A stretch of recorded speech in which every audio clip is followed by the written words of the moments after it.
warahmatullahi wabarakatuh. Pada kesempatan kali ini saya akan menjelaskan bab mawaris. Yang pertama, kita akan membahas warisan. Hukum kewarisan Islam adalah hukum yang mengatur segala yang berkenaan dengan peralihan hak dan kewajiban atas harta kekayaan seseorang setelah ia meninggal dunia kepada ahli warisnya. Adapun syarat-syarat hukum waris yaitu yang pertama, meninggalnya seseorang atau pewaris, baik secara hakiki hukumnya atau dianggap telah meninggal, maupun secara takdiri. Yang kedua, adanya ahli waris yang hidup secara hakiki pada waktu pewaris meninggal dunia. Yang ketiga, seluruh ahli waris diketahui secara pasti baik bagian masing-masing. Adapun rukun hukum waris yaitu yang pertama, muwaris, yaitu orang yang diwarisi harta peninggalannya atau orang yang mewariskan hartanya.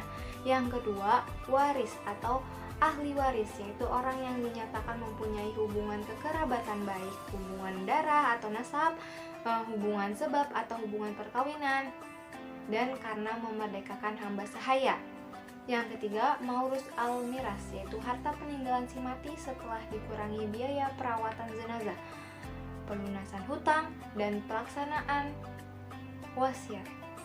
Adapun sebab hal-hal yang dapat menghalangi mendapatkan warisan, yang pertama membunuh atau ahli waris membunuh pewaris, yang kedua berlainan agama, yang ketiga perbudakan, yang keempat berlainan negara. Yang kedua, kita akan membahas ahli waris. Ahli waris adalah orang yang menerima atau memiliki hak warisan dari harta peninggalan orang yang sudah meninggal dunia atau pewaris. Untuk berhaknya dia menerima harta warisan itu diisyaratkan dia telah dan hidup saat terjadi kematian pewaris. Tidak semua ahli waris mempunyai kedudukan yang sama, melainkan mempunyai tingkatan yang berbeda-beda secara tertib sesuai dengan hubungannya dengan si mayit.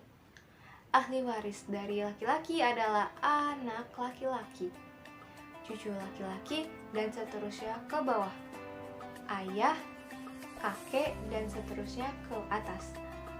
Saudara laki-laki, anak laki-laki dari saudara laki-laki atau keponakan walaupun jauh seperti anak dari keponakan, paman, anak laki-laki dari paman atau sepupu walaupun jauh, suami, dan bekas budak laki-laki yang dimerdekakannya.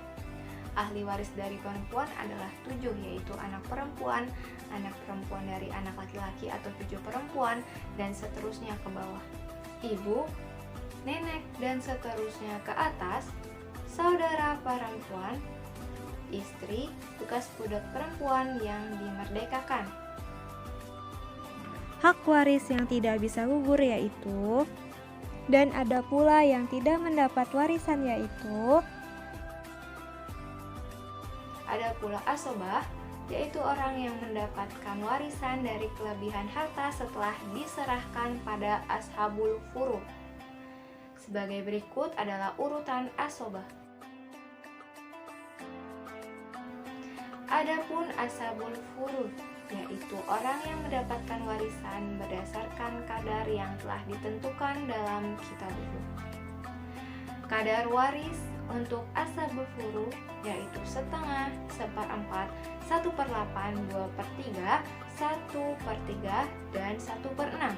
Berikut ini adalah urutan ashabul furud menurut kadarnya.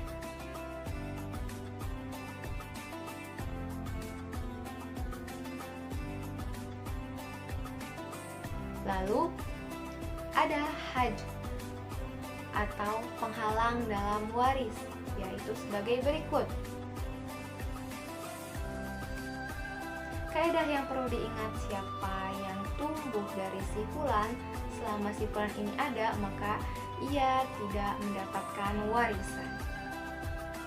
Misalnya, seorang cucu tidaklah mendapat waris jika masih ada anak si mayit atau ayah dari cucu tadi. Yang menyebabkan saudara perempuan mendapatkan jatah separuh laki-laki karena Berikut ini cara menghitung warisan. Baik, cukup sekian pembahasan saya kali ini. Kurang lebihnya mohon maaf. Wabillahi taufiq wal hidayah. Wassalamualaikum warahmatullahi wabarakatuh.